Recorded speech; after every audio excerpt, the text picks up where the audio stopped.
Assalamualaikum warahmatullahi wabarakatuh. Kami dari kelompok 5 ingin mewawancarai salah satu pengusaha yang ada di Kampung 6, yaitu usaha bakso global. Nah, sebelum kita lanjut videonya, lebih baiknya kami memperkenalkan diri masing-masing.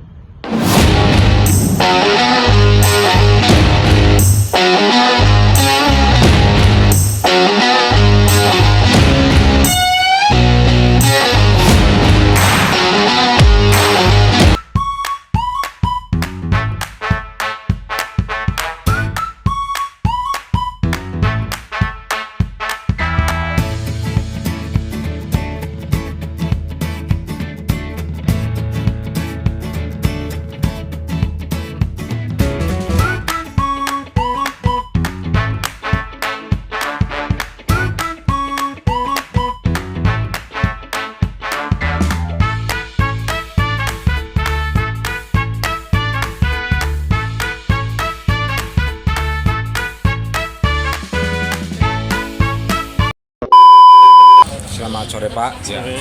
Pertama-tama kami perkenalkan diri dulu. Kami dari mahasiswa Universitas Penuh Tarakan dari Fakultas Pertanian jurusan Agribisnis. Nah, Pak, di sini kami ingin memohon izin, mohon bantuan Bapak juga untuk kami menyelesaikan tugas kami terakhir untuk nilai akhir kami nanti. Nah, di sini sebelum kami bertanya, kami ingin memperkenalkan Bapak, Bapak memperkenalkan diri kepada kami. Nah, nama kami Bapak. Iya, siap. Assalamualaikum warahmatullahi wabarakatuh. Nama saya Aryu Yugo selaku ownernya Bakso Global Kampung 6. Usia kita Pak? Ya? Usia Bapak? Usia 38. Ya Pak, sebenarnya kita lanjut ke langsung pertanyaan saja Pak. Iya. Nah di sini Pak, yang untuk di usaha kita Bakso Global ini Pak, usaha pelanggan utamanya dari mana menurut Bapak? Kalangan apa? Mungkin kalau dari semua kalangan ya, mungkin sekitar 40% itu mahasiswa. 40%-nya orang amal kan, selebihnya orang luar. Oke Pak, nah dari pengalaman Bapak kan, apa kebutuhan utamanya pelanggan pakai? Harganya murah kah, atau rasanya yang enak kah, atau cepat, lebih cepat saji kah menurut Bapak yang lebih? Yang pertama memang kalau dari mahasiswa sih memang harga sih, segi harga sih menyesuaikan dari segi kantong mereka. Terus keduanya rasa, terutama rasa ya. Keduanya harga juga. Iya. Ya. Soalnya kita kan berada di kampung juga kan, menyesuaikan ini. Nah Pak, untuk pertanyaan selanjutnya, menurut Bapak keunggulan dari usaha Bakso Global ini Pak apa Pak? Kayak seperti cita rasanya kah, kuah yang gurih kah yang membedakan dari usaha lain, bakso yang lain Pak? Makanya ini jadi ramai seperti sekarang. Oh, mungkin setiap warung kan beda-beda. Ya. Unik sih kalau menurut saya kan kayak bakso urat gitu kan, kayak menu-menu kita. Menu variannya. Setiap pelanggan tuh pasti minta apa itu kita cobalah gitu kan. Misalnya mie pedas, coba ada mie pedas lah kita readykan gitu. Selalu mengikuti konsumen lah, apa kata konsumen gitu. Nah dari situ Pak, menurut Bapak apa ciri khas yang kental betul jadi bikin bisa ini bersaing ke usaha yang lain Pak? Kayak ciri khasnya itu. Oh, kalau dari awal tuh bakso urat itu, yang bakso panjang itu ya. Variannya bakso urat. Mungkin kalau ditarakan sih pertama kali ya. Awal-awal kita bisa diterima di masyarakat tuh ya itu, di konsumen itu, bakso urat itu. Dari dulu, zaman dulu tuh masih belum ada sosial media kan, masih belum seramai sekarang, jadi mulut ke mulut gitu. Kalau sekarang kan gampang, sekarang kan ada sosial media. Oke Pak, selanjutnya Pak, berarti dulu waktu Bapak ingin mempromosikan ini dari media apa aja Bapak pakai?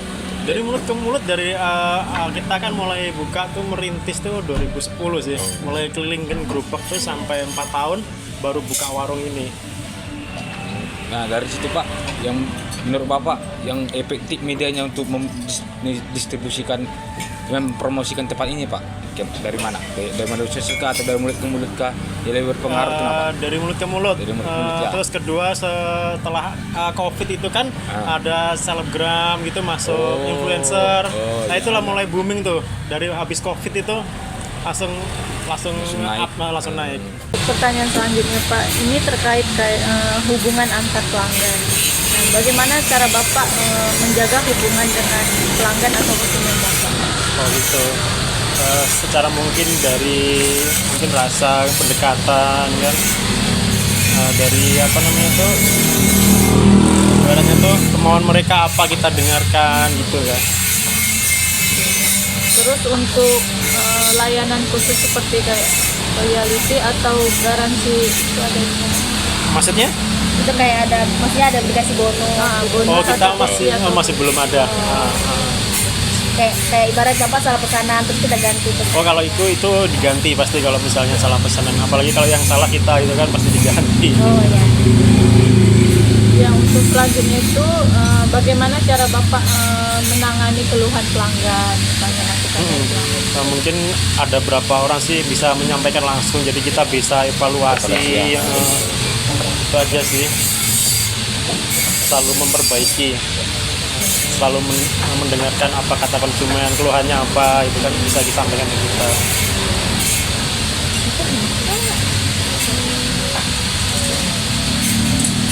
Dan untuk pendapatan utama dari usaha ini itu apa ya? Produk kita Kayak, berasal dari penjualan dari penjualan, menu utamanya bakso sih. Bakso, dari bakso ya. Selain pendapatan dari bakso itu Pak, apa ada sumber pendapatan lainnya? Kalau di sini ya yang menu di sini aja, kayak minuman mie ayam. Cuma produk utama kita kan bakso.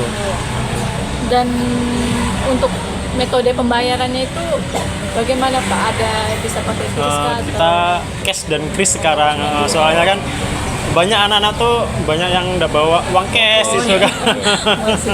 Iya, bayar 1.000 aja kris kan. Nih Pak, kita lanjut ke sumber daya utamanya. Itu kayak apa sumber daya yang paling penting tuh?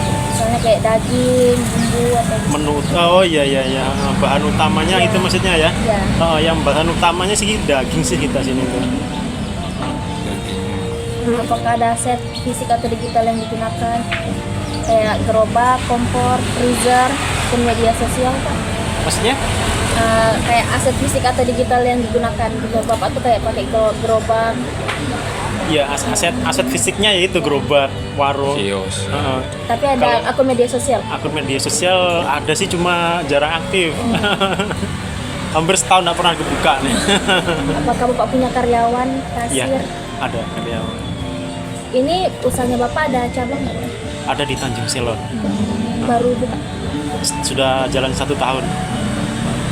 Mohon maaf Pak, kalau dari arti nama sendiri ini apakah ada Global tuh kan dulu sih asal-asalan aja sih. Cuma sebenarnya kita tuh progresnya tuh mau mendunia itu namanya, makanya dinamakan bakso global.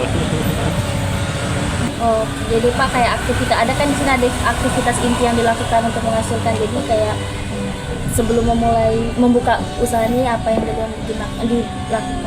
Mulai bangun pagi itu kan jam 6 kita kan. Iya. Nah, kita tuh ke pasar belanja kayak daging, kayak ayam, bumbu-bumbunya tuh dari pasar. Habis itu ke gilingan bakso. Kita gilingan tuh masih pakai jasa orang lain sih. Jadi setelah menggilingkan tuh di rumah baru produksi. Selesai jam 9 tuh baru kita jam 10 buka. Siapa saja mitra penting usaha? Maksudnya Bapak ada kayak kerja sama penjual daging? Ada aja ya penjual daging, Bumbu. kayak gilingan mie Maju Lestari itu yang di Markon itu, sama penggilingan daging. Atau kalau usaha Bapak ini apakah ada kerjasama sama orang lain gitu atau milik Bapak pribadi?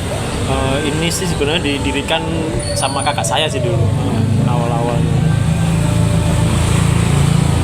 Biaya utama apa yang paling besar kayak di usaha Bapak? Misalnya kayak bahan baku gitu. Biaya modal awal maksudnya, yang modal awalnya yang paling besar sih kayak sewa sih, sewa sama bikin gerobaknya. Jadi ini masih sewa Pak? Sewa. Oh, ini sewa. Yang di Tanjung juga sewa? Yang di Tanjung kemitraan di sana. Tentang ada kemitraan. Boleh nggak Pak ceritakan sedikit itu kemitraannya gimana ya Pak? Kemitraan maksudnya kayak cabang itu? Iya, di cabang Oh itu kayak sejenis franchise sih, franchise ya. Jadi dia beli produk kita itu sama sekaligus merek kita, brand kita ya. Kalau boleh tahu di Tanjung di bagian mananya Pak? Di Jalan Duku, Oh, Binjai Duku perempatan dari pas Momoyo, tahu Momoyo. oh iya iya. Dari situ. Jadi itu kayak kan dibeli gitu. Jadi kayak bahan-bahannya juga bahan Wah, dari sini. bahan dari sini semuanya, semuanya. Pokoknya terima beres di sana tuh. Jadi di sana tinggal jual aja. Tinggal jual aja. Terus dibandingkan gini Pak, ini sama di Tanjung penghasilannya sama atau Nah, kalau lebih unggul penghasilannya yang mana? lebih unggul yang di sini sih. Di sana masih coba-coba kan di sana tuh. Baru jalan juga masih 1 tahun. Baru awal-awal. kalau boleh tahu kayak buka dari jam berapa sampai tutupnya? Bakso Global buka jam 10 pagi sampai jam setengah 9 malam. Apakah biaya bersifat atau biaya tetapnya atau variabel? Misalnya gini, biaya sewa ini sama biaya bahan baku itu mengikuti jumlah yang akan Bapak jual. Ya, kalau biaya sewa warung tetap sih ya. Ya, Itu tetap. fix gitu nah. Ya, tetap. Tapi kalau biaya bahan-bahan tergantung pembeli juga, pendapatan juga. Kalau misalnya kita dapatnya banyak, otomatis belanjanya juga banyak. Kalau misalnya pendapatannya sedikit hari ini, besok belanja juga sedikit gitu, menyesuaikan. Jadi setiap hari Bapak tuh menghasilkan berapa kok mangkok buat Mungkin sekitar 400-an kali ya, 300 sampai 400-an porsi satu hari. per hari. Faktor apa yang paling mempengaruhi perubahan biaya? Itu seperti naik turunnya harga daging atau harga-harga Yang paling lain? berpengaruh tuh pakai lagi pas inflasi naik turunnya harga ya. Iya, Tiba-tiba harga naik, yang paling berpengaruh tuh harga apa Pak? Bahan baku utama sih kayak daging, Daging, ya. ayam, habis itu tepung itu kan sangat mempengaruhi kita. Tapi Kayak tidak- cabai. Ya, tapi Bapak tidak mengurangi atau walaupun kita usahakan walaupun misalnya kalau misalnya harganya terlalu kita tidak bisa menyubsidi kan, bisa kita akalin sih dikecilin dulu. Oh iya betul. Porsinya yang dikecilin. Porsinya dikecilin atau nanti kalau misalnya tidak bisa ya kita naikkan harga. atau kayak ada kayak